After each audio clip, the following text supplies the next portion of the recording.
Lucu kalau UN yang mungkin headline-nya paling banyak gitu.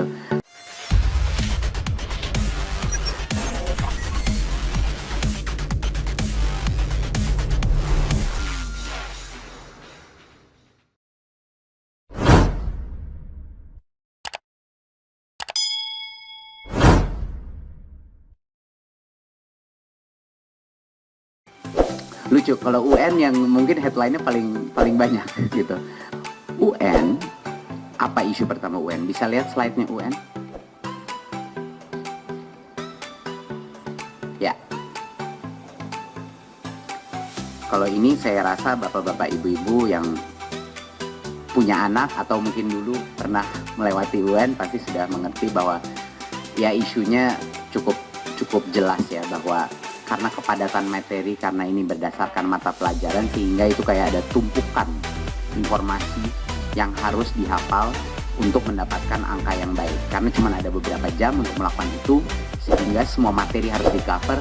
Ya ujung-ujungnya apa? Ya ujung-ujungnya harus hafal untuk mendapatkan. Makanya lah timbul berbagai macam kebutuhan mengeluarkan uang untuk bimbel dan lain-lain untuk mencapai angka yang lebih tinggi. Tapi setelah selesai UN-nya, apa yang terjadi Bapak Ibu? Lupa. Ya, karena itulah sifatnya menghafal itu memang seperti itu. Jadi working memory kita cuma sebentar, mungkin selama beberapa minggu, setelah itu hilang. Gitu, udah nggak terserap. Karena itu bukan pembelajaran, itu penghafalan.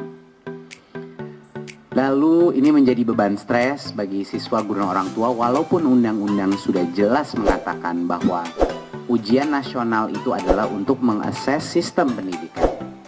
Tapi karena implementasinya di akhir jenjang, dan karena itu menguji berbagai macam mata pelajaran, ini ujung-ujungnya jadi angka rapotnya siswa.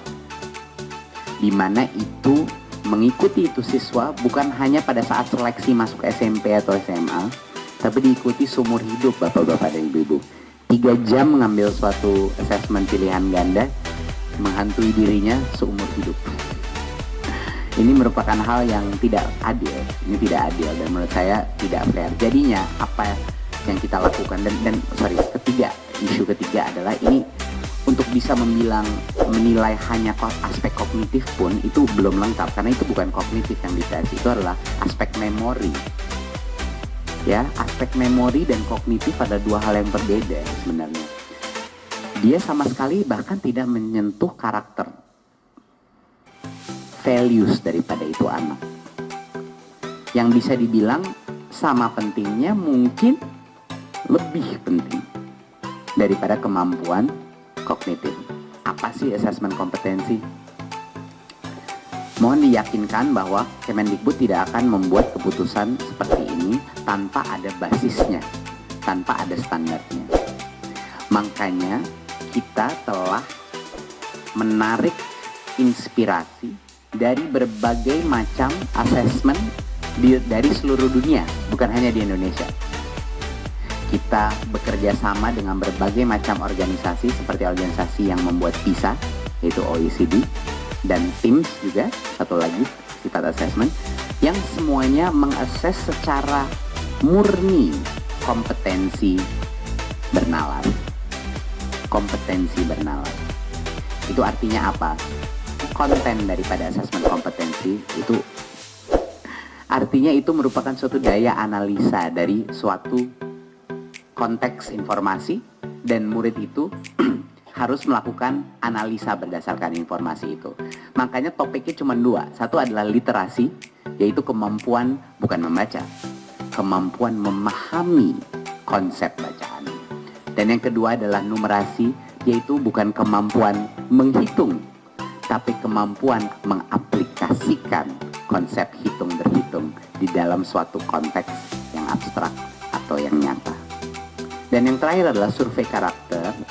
Disinilah kita akan menanyakan pertanyaan-pertanyaan untuk menemukan seberapa jauh azas-azas Pancasila telah ditanamkan kepada anak ini. Caranya bukan dengan menanya sila yang mana dan apa sila kedua dari Pancasila atau apa lambang Indonesia, bukan. Itu bukan poinnya. Poinnya adalah azas-azas seperti gotong royong, seperti keadilan, seperti kebinekaan, seperti toleransi.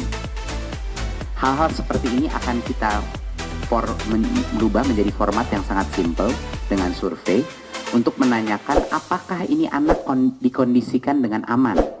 Apakah dia merasa, apakah dia dibully di kelas? Apakah dia mendapat tekanan dari murid, orang tua maupun guru di dalam lingkungan dia? Apa dia stres? Apa dia diberi ajaran yang tidak toleran? Apakah dia diberikan kesempatan untuk menikmati atau untuk beropini, untuk mengutarakan pendapatnya? Nah, seperti ini namanya survei karakter.